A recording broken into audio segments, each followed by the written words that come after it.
Hello mga kabibig! Welcome back sa aning bagong YouTube channel. Ito ang pinakamaingay ng YouTube sa balat ng YouTube. Ako si Kabibig, maglabag-labag na tao with evidence na ko po para yatang naghahanda na sila sa 2028. Ramdam na kasi nila na hindi ma-impeach si BP Sara. Ramdam ni Trillanes Kabibig. Ni Trillanes Kabibig ito kaya daw ilang paso ni Risa Hontiveros si VP Sara sa 2028. Best bet si Hontiveros na lalaban kay VP Sara ngayong 2028 presidential election. Nilaglag ni Trillanes si Bam Aquino at si Leni Robredo. Iba na daw ang galawan ngayon ng mga evil forces na daw. So kailangan daw ng isang Risa Hontiveros. Sabi dito, kabibig sa Inquirer ba? Nabasa ko lang Sa Inquirer, Trillanes, Hontiveros is best candidate versus VP Duterte in 2028 polls. Senator Risa is the best possible candidate to run against Vice President Sara Duterte in 2028 presidential election should the latter pursue bid, according to former Senator Antonio Trillanes IV. Trillanes said he would choose Hontiveros over Bam Aquino, a Naga City Mayor and former Vice President Leni Robredo, citing her track record of standing up to the Dutertes and courage in holding the Vice President accountable for her actions. Oh! Sabi ni Trillanes, what I say for now is Senator Risa Hontiveros. Why I am ruling out Senator Bam Aquino and Mayor Leni, don't get me wrong. They're good people and under peaceful conditions. They could probably govern the country well. But that's not the kind of world we live in. There are evil forces at play. Oh, wow. So you need someone who can stand firm. And Senator Risa has demonstrated that time and again. Oh! So, ramdam ni Trillanes na si Risa Hontiveros ang magpabagsak kay VP Sara, ang tatalo kay VP Sara sa presidency sa 2028. Akala ko nga ba, gusto nyo i-impeach si VP Sara? Bakit nag-isip-isip na kayo na si VP Sara ang natalo sa kanya si Risa Hontiveros? Grabe naman kayo, di ba? Alright. Trillanes also expressed reservations about Robredo's purported friendship with Duterte, citing her meeting with the Vice President during a visit to Naga City, Mayor's home in September 2024. Puro na lang mga haka-haka, hinala ang mga Trillanes, no? Sabi ni Trillanes, Robredo is okay. Her attitude is okay, but she invited Sara Duterte, her friend, into her house and hosted her. So how can she hold Sara accountable now? Ay, grabe, no? So gusto pala nila, kung kaaway mo hanggang malibing kayo, hanggang kamatayan. Hala, ito ba ang klaseng politiko ang ating iboboto? Na, Risa kaaway mo si Sara, hanggang kamatayan, magkaaway kayo. Oy, walang peace ang Pilipinas niyan. Ikaw, presidente, dapat ikaw maging modelo ng taong bayan ng peace. Pero kung ganun ang klaseng mentalidad meron kayo, na kung kaaway mo ang isang Duterte, magkaaway kayo hanggang kamatayan. Ano ba naman yan? Diba? Both Bam and Leni told me at that time, if Leni wins the 2022 presidential elections, he won't hand over Digong to the ICC. That's why I can't support them in 2028. In fact, I'll oppose it because I know our agenda isn't aligned. So, ang agenda pala ninyo, revenge. Ang agenda nyo, it's not for the common good of the common people, but it's all about revenge. So, kung tatakbo si Risa Hontiveros, alam na natin, tatakbo siya for revenge. Tatakbo siya para mapanagot ang mga Duterte. Hindi yung tatakbo siya para sa common people. Tatakbo siya para sa taong bayan. Sabi na nga sinabi ni Trillanes, ni-welcome ni Leni si Sara sa bahay niya. Friendship na sila. So, hindi pwede na maging accountable si Sara dahil si Leni ay friendship sila ni Sara. Uy, anong klaseng mentalidad yan? So, paano? Ganoon na lang ang mga isip-isip natin. For example, kung si Lenny tatakbong presidente tapos mananalo, sabihin natin na, o Lenny ha, so si Lenny dapat kontrolado ninyo, na dapat magalit ka Lenny ha, dapat si Sara mapanagot yan, dapat makulong yan. So, paano tayo uusad kung puro na lang revenge, avenge ang pag-iisip natin? 'Di ba? O kagaya nito si Atty. Topacio, talagang binanatan niya si Risa Hontiveros kasi Risa Hontiveros, isa sa 4 na mga senador na nagpalabas ng resolusyon na dapat ituloy ang impeachment. Pinipilit talaga nila na ituloy ang impeachment ni VP Sara. Sige, pakinggan natin ha. Sos, kung tatakbo kayo noon, nakikita ng mga tao kung ano ang pakay nyo. Diba? Napakapangit. Akala natin peace, pero hindi pala. Ito kabibig, binanatan ni Atty. Topacio, ewan ko ba kung bakit meron pa nakikinig sa kay Risa at itong ibang senador. Ito na. Grabing ego nitong babaeng ito. Mas malaki pa sa Empire State Building. Wow. Ang tindi ng ego mo. Girl. Kita mo nagpapalabas sila ng resolusyon na may 4 na lagda na. Si Ontiveros, syempre, sino pa ba? Si Bam Aquino, si Kiko Pangilinan, mga typical na dilawan talaga na walang galang sa batas. Yan ang mindset ng mga dilawan Sila ang batas. Walang batas kundi yung opinion nila. Ito pa ang nakakatawa sa sinasabi ni Ontiveros. Sabi niya, iba-block daw niya ang lahat ng premature moves to dismiss the trial of Vice President Duterte. Iba-block niya. Siya lang mag-isa. Galing. Ang gagawin niya siguro, haharangin niya yung pintuan. Bago maglulupasay siya roon sa floor ng Senate, iba-block niya. Siya mag-isa. Iba-block niya yung kagustuhan ng karamihan ng mga senador at iba-block niya ang kagustuhan ng Supreme Court. Ang tindi ng ego mo, girl. Ikaw mag-isa. You will personally block.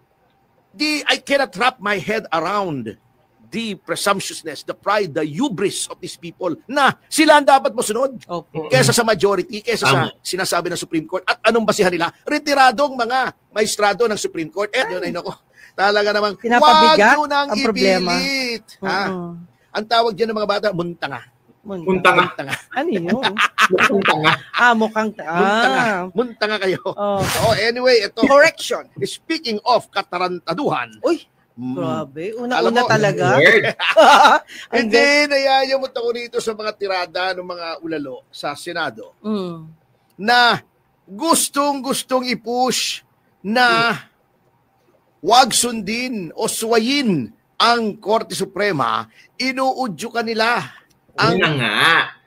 Kasi feeling nila, sila yung matatalino. Ewan ko ba, si Kiko, lawyer sana, pero hindi siya nakakaintindi. Si Bam Aquino, ito si Tito Soto.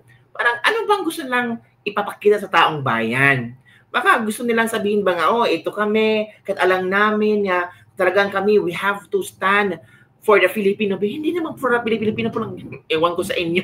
Tawa talaga itong 4 na senator. Buti na lang si Migs, hindi sumali sa kanya, at si Loren de Guerra. Kasi, kabibig, ang minority bloc, ito si Tito Soto, si Risa Hontiveros, si Migs Zubere, si Loren de Guerra, ito yung minority bloc. At sa minority bloc, itong dalawang si Risa Hontiveros at si Tito Soto, ang umarangkada sa resolution na pinagpasapasahan ngayon kung sinong pumirma. Ito namang dalawang majority, ewan ko kung bakit nag-majority sila, baka sila ba, mga ispeya ng mga majority senador, para kung ano ang pinag-usapan ng majority, meron silang magagamit or pwede lang ibalita kay Risa. Di ba? Ganun kabibig. Yun ang mga presumptions, prediction, understanding ng mga tao. Kaya nga, shock sila. Bakit nag-majority itong si Kiko Pangilinan at Bam Aquino? Ano ba ang pakay nila? Kanilang mga kasamahan sa Senado na ituloy ang impeachment trial. Okay. Eto pa. Nagpapalabas sila ng resolusyon na may 4 na lagda na. Si Ontiveros, syempre, sino pa ba? Si Bam Aquino, si Kiko Pangilinan, mga typical na dilawan talaga na walang galang sa batas. Yan ang mindset ng mga dilawan. Sila ang batas. Walang batas kundi yung opinion nila. Ayun. At ewan ko kung bakit sumama naman Maayos naman ito. Alam nyo, itong i-check ko lang mabuti, ano? Buti na yung sigurado at baka magkamali tayo. Opo. Okay, tingnan lang natin to. Okay. Kung yun siya nga, nanteteng, ang hirap talaga ng buhay. Nawala na naman. Hindi nawala. Mataba kasi yung daliri ko, yun ang problema ko Allah. Kung ano-anong napipisil ko minsan. Ayun. Oo. Teka, tignan ko kung ma-open ko ito. Yan! Tignan ko lamang kasi baka magkamali tayo ng puna. Opo. Nakakahiya naman. Maganda kung bubukas ito Kasi meron nga, ang nakakainis dito ay pinapalabas nila na itong resolution na to ay resolution na. Proposed resolution pa lamang ito. Propose lang pala? Kung sino. Hindi ko alam kung si Tito Soto yung isa Ito, naputol kasi Malungkot yan. Hindi ko mabuksan Kung to. Tama, si Tito Soto nga ang kasama na sila ay nag-prepare ng resolution. Ito ang gusto nilang mangyari. Ang gusto nilang mangyari ay sabihin yung sense ng Senado, yung kalooban ng Senado sa ginawa ng Korte Suprema at ito ay i-reconsider at sinisita nila yung opinion ng retiradong justice na si Ascuna na tama daw yung ginawa ng Supreme Court pero hindi fair. Anong klaseng utak meron itong mga tao ito? Ibig sabihin wala nang batas pag ganyan. Ito pa, okay lang naman kung gumawa ka ng panukalang resolusyon. Opo. Pero wag mong palabasin sa media kasi sila nagdi-distribute sa media Ang slant na pinapalabas nila, binabasa ko, almost uniform ang reporting ng traditional media. Hindi naman lahat ng traditional media, ibang traditional media na may resolusyon na. This is misleading. Hindi ba po resolusyon yun? Malaya po ang kahit sinong senador na gumawa ng resolusyon. Halimbawa, mag-draft sila ng resolusyon na si Laila de Lima ang pinakamagandang babae sa buong mundo. Wala namang problema yun, pero may sasakayon ba? Ako sasang-ayon ako kung senador ako. Kaso mo, hindi ako senador Kaya hindi ako pwedeng sumang-ayon doon, di ba? Ang ibig ko sabihin, pinalalabas nila na resolution na ito. Ito na yung sense ng Senate. Hindi po ito ang sense ng Senate.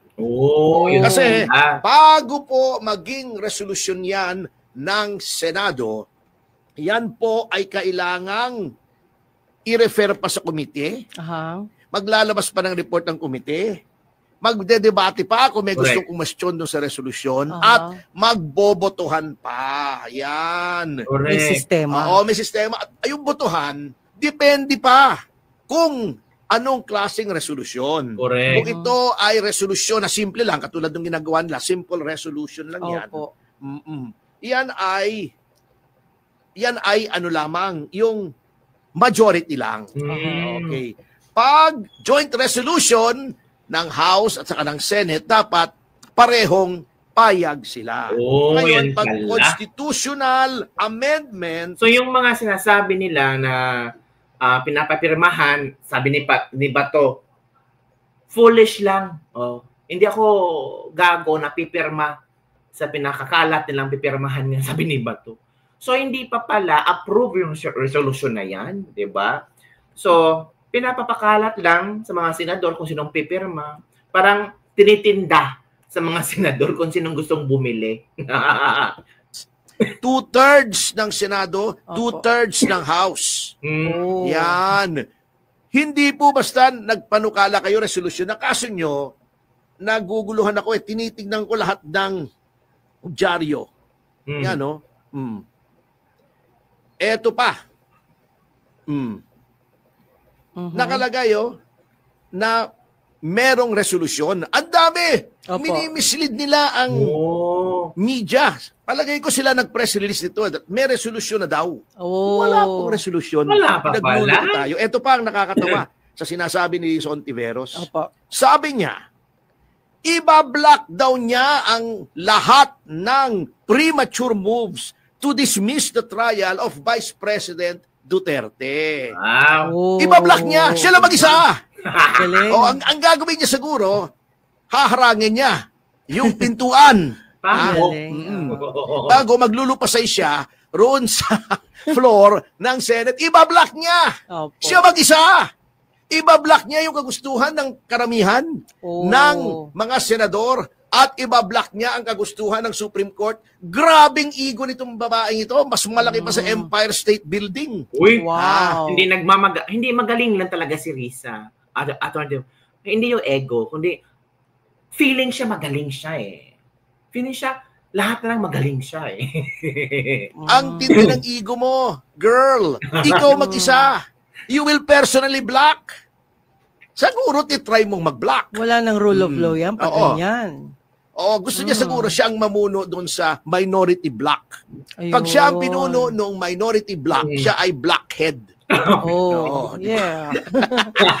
OMG. Anyway, Oo. Grabe. paano naman hindi ka matatawa sa mga ito? The presumptuousness. Oo. Hindi, I cannot wrap my head around the presumptuousness, the pride, the hubris of these people na sila ang dapat masunod Opo. kesa sa majority, kesa sa sinasabi ng Supreme Court. At anong basihan nila? Retiradong mga maestrado ng Supreme Court. Etong advice ko sa inyo, mga senador, bumuo kayo ng bagong Korte Suprema, kunin nyo lahat ng mga retired na maestrado na kampi sa inyo bago magsisyon kayo mag-isa. Then gumawa kayo ng sarili nyong desisyon. Of course, walang kwentang desisyon yun. Retirado silang lahat eh.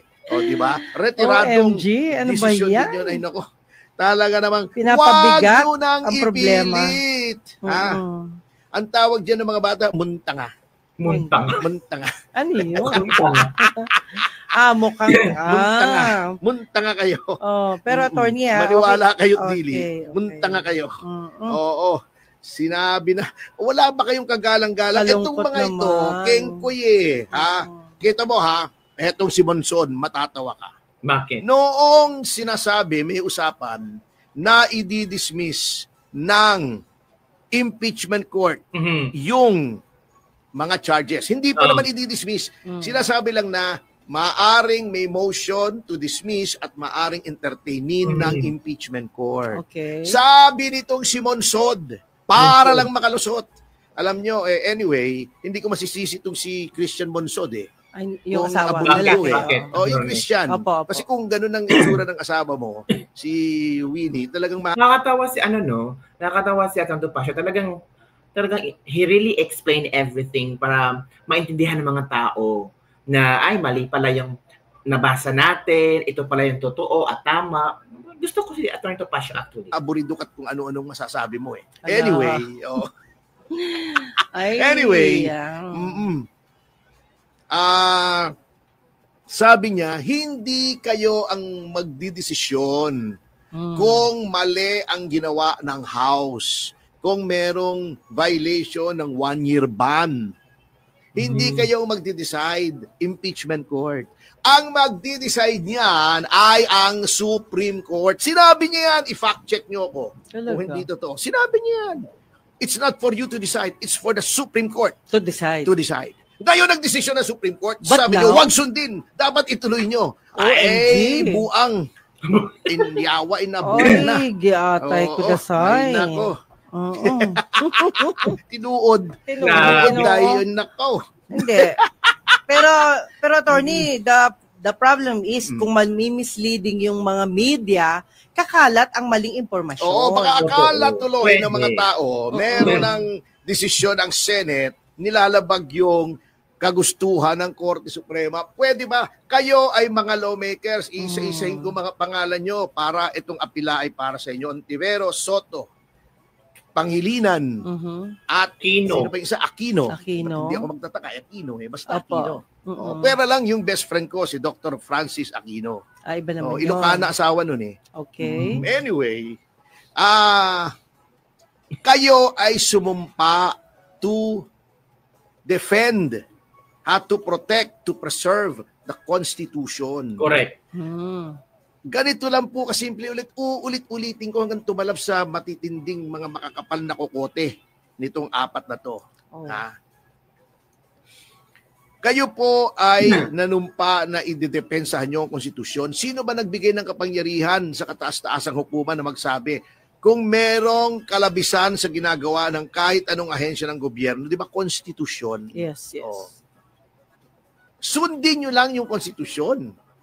Kayo ay creature din ng Constitution. Ang Senado ay kinreate under the Constitution. Opo. Oo. In legislature. Yes. 6 yata, Article 6 yung legislature. Yung executive ay 7. 8 yung judiciary. Kung ako'y hindi nagkakamali, ako'y tama. Sabi ni Marcos Sr. Ayan. Yung sinasabi nyo, sinabi ng Konstitusyon na kayo ang sole judge, sole trier ng impeachment complaints, yan ay assuming na kayo ay may jurisdiction. Ayun. So, ayun pala, kabibig. So, na-explain na ni Atty. Topacio lahat. So, do you think itong resolusyon ni Risa Hontiveros ay meron pa mga senador na pipirma? And do you think kayang ilampaso ni Risa Hontiveros si VP Sara 2028 election?